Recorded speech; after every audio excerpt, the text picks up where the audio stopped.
The Deer Farming Channel is brought to you in part by New Dart, leading the industry in accuracy. As a deer hunter, I want to know all I can about America's favorite big game animal. That's why I became a deer farmer. Without deer farms, we lose our greatest resource for research and whitetail management. With them, we gain more knowledge than ever before. Join me as we discover the truth about whitetails and meet those who work every day to preserve this great species for future generations. My name is Keith Warren, and this is Deer and Wildlife Stories.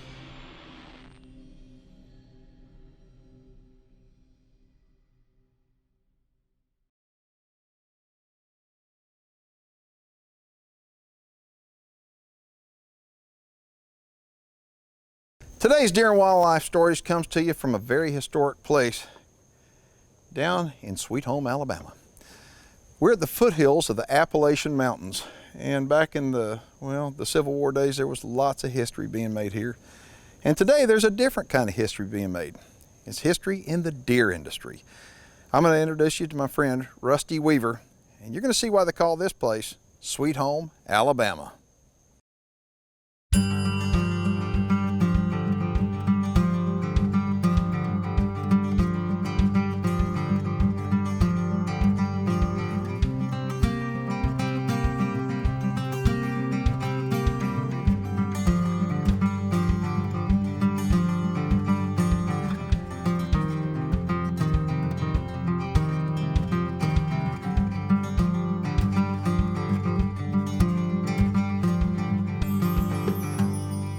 My name is Rusty Weaver. I'm the owner of Weaver Two Whitetails right here in Etowah County, Alabama. Unlike a lot of deer farmers, it's not my full-time job. I'm actually a lawyer in Birmingham, Alabama, but deer are my passion, and deer farming is what consumes most of my spare time and thoughts.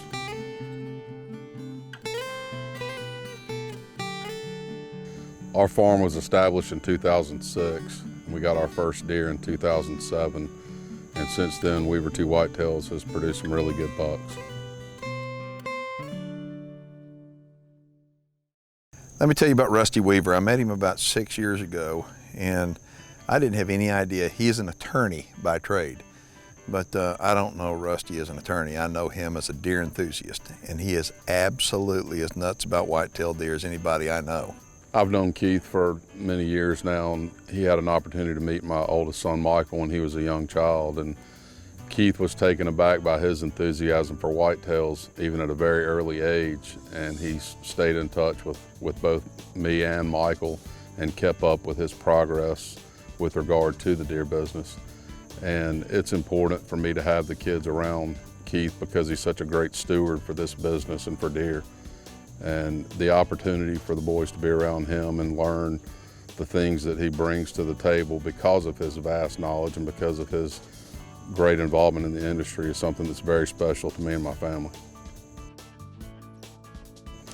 After I had the opportunity to visit a couple of deer farms and was exposed to the industry, the opportunity to raise a whitetail from birth all the way through growing a majestic rack was just an opportunity that I couldn't pass up, and I wanted to be personally involved in that. So we purchased our first does and started that endeavor, and now we have quite a few does and a large herd of majestic bucks. Let me tell you about lifestyle of a deer farmer. I mean, lifestyle of a deer farmer, this is like living the life. Okay, you're living with deer, and deer are just awesome critters.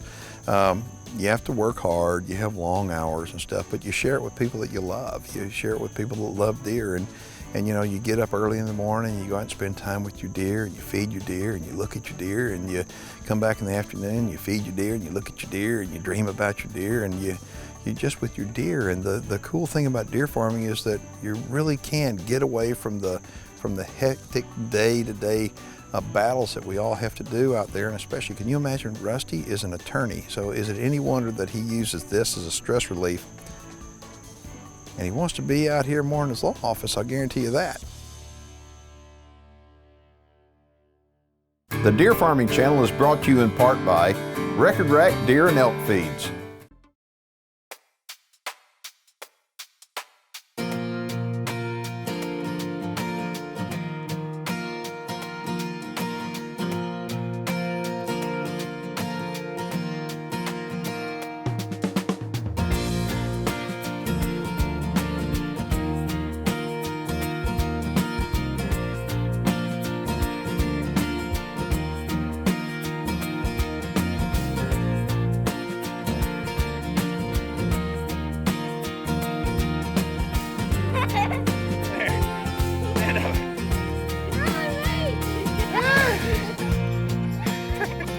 One of the most important things this farm does for me is involve my family. I have a wife and 2 young boys. I have a 12-year-old named Michael, a 6-year-old named Major. They're very involved with the day-to-day operations of the farm. They too have developed a passion for whitetails, and it's a great opportunity that we've been blessed with to work together and something that we all love.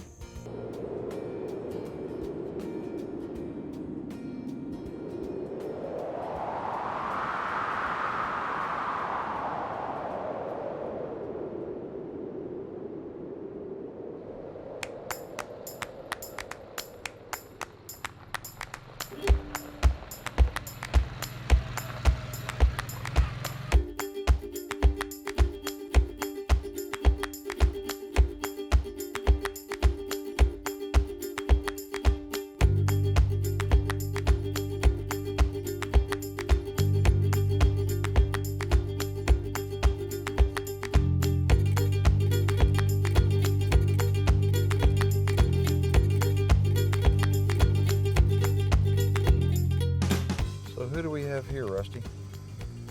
This deer on the right is Express Shadow. He's an Express Overshadow 3-year-old. My goodness gracious, look at him. What a frame on him.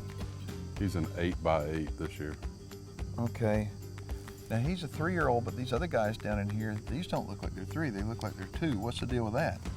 This is a group of 2-year-olds and Express Shadows in here just to keep them from fighting amongst each other.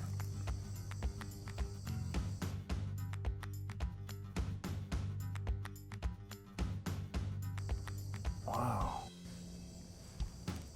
You know, I'm looking at these guys, and while a lot of people would probably come to a pen and immediately start looking for the biggest one, I kind of take the opposite. I'm going to go and I'm going to look for the smallest one because that's just what I do. I mean, the smallest one I think is as maybe unusual as the biggest. And what I mean by that is if you had 10 deer born that are all of exceptional genetics, you're going to have one that's the smallest, you're going to have one that's the biggest. So what I like to do is say, okay, I like to look for the small one, then I like to look for the big one, and then I like to get rid of those guys. And I look at all the guys in the middle. Because by and large, statistically, those are the ones that as a deer producer, we're going to produce, those in the middle. Yeah, we want to produce that one on the top end, but we're going to, all of us produce one on the bottom end. There's always a final one.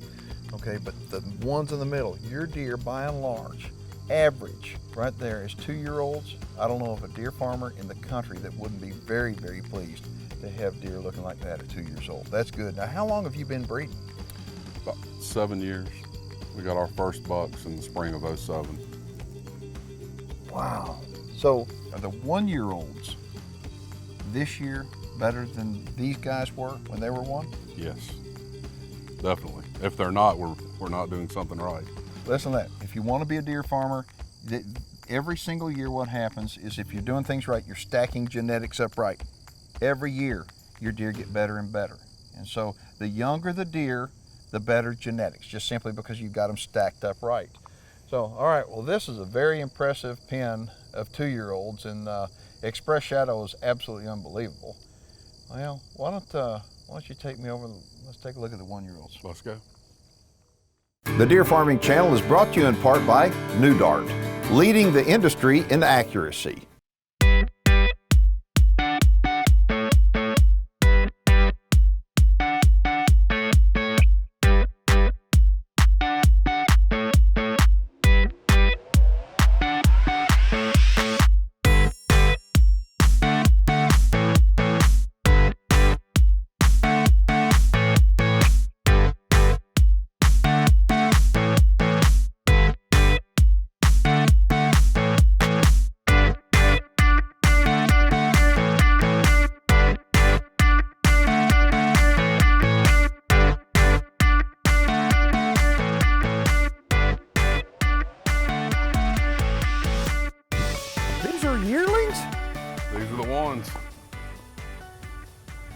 Put her there.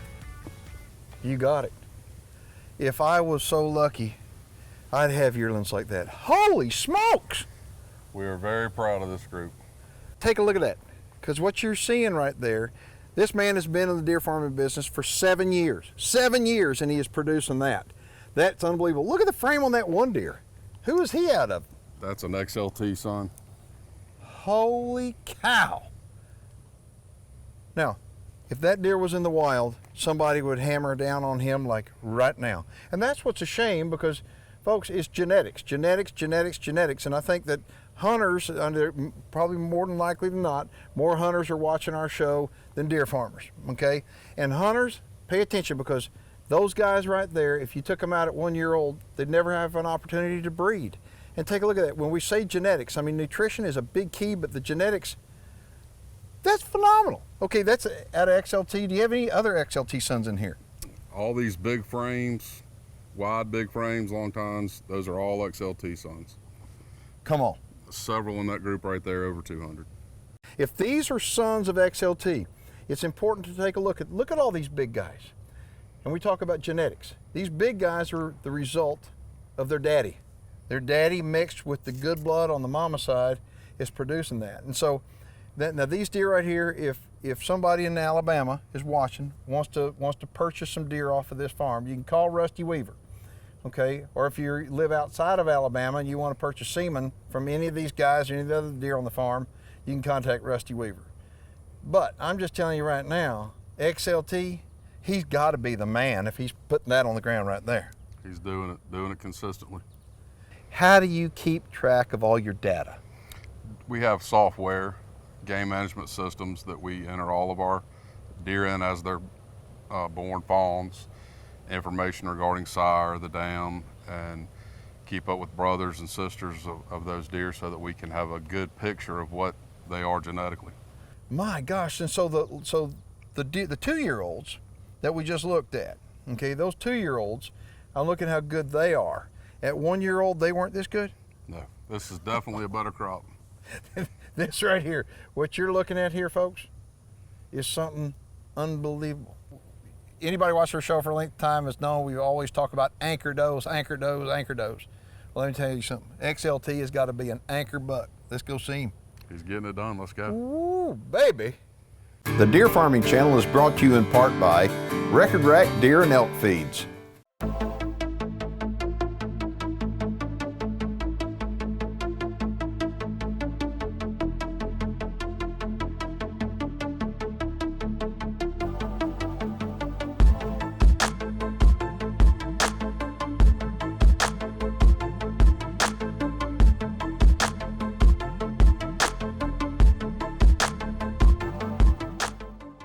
Where is he? I mean, the pin's so big. Seriously, where is he? He's right there. Oh, laying down. Look at him. Holy cow, Rusty. Now, how old is he? He's growing out his forerack right now. XLT right there, folks. I mean, look how big that buck is right there. Now, last year at 3, what did that deer score? At 3, he was 543 and 3/8. And do you have a picture of him? I do. Oh my goodness. So what do you think he is this year compared to last year? He definitely has a bigger frame. Mm-hmm. He's longer. Overall bigger. What he'll score with all the kickers and stickers, I don't know, but he's definitely bigger frame this year. A lot of deer are not done growing until sometime in September, and you can take a look at him and look at the way you can tell if a deer is done growing or not. Look at the end of their points, and if the end of their points are kind of bulbed out, they've still got some growing to do. And he's getting close to being done, but on a little bit of him, he's still got some pushing to do, doesn't he? Yeah, he's bulbed up on a few of his up tines. I think he'll go on for another week or so. Oh my goodness. Well, who are these other guys in the pen with him? I mean, there's a few other bucks in with him. We're growing out 3 of his yearlings with him. Boy, those are some nice deer. And folks, the reason to have them in here with him, deer are real social animals. They don't like being alone. And so when you wind up having a lone deer, that's not good. Put some other deer in with them. Like I said, they really are social animals. So those other guys in here with him, and every one of those is a nice yearling buck. I mean, you start looking at these guys right here, folks, look at these guys right here. And you start adding on the yearling bucks that we just showed you in the yearling pen. I mean, across the board, XLT is getting the job done. He's done it with every different kind of doe we've bred him to. Every single one's producing. So he is, no question, he is a producer. Now, I remember the day that you bought him. Now, XLT was not born on this farm, okay? Rusty bought him, and Rusty, being a new deer farmer, had to go to, you don't just go to a deer store to buy a deer. You wind up and go to a farm like right here, or you can go to a deer auction, and you actually bought XLT in an auction. Tell everybody why you did that. Well, we were looking for an XL son to establish that bloodline here and cross it with some of our foundation does. And we were at a deer auction, and the opportunity presented itself, and we took a chance on him, and it turned out to be a great decision. He's been a wonderful buck for us and has produced so well with our does. Very happy with him. Well, that deer has turned into something really nice, and again, it's all pedigree. Pedigree, pedigree, pedigree. It's like if you're in the real estate business, they say location, location, location. Well, in the deer business, it's pedigree, pedigree, pedigree, and XLT has got the pedigree. Now, you do have plenty of semen on him? We do. We've got conventional semen. It's packed very tightly, rated excellent, and we'll also have sex semen available this fall. You know, we keep talking about pedigree all the time, about how important it is, but there is one thing that is also important, and that's performance. And you've got to have a deer that gets the job done. No doubt about it, XLT gets the job done. So if people want more information on Weaver Two Whitetails, give them a phone number. They can give us a call at 205-529-9377. Thanks for having us out. Thank you. I'd like to thank y'all for watching another edition of Deer and Wildlife Stories. And right now, I promised a couple little boys I'm going to play some football with them. I hope they're not too rough on them.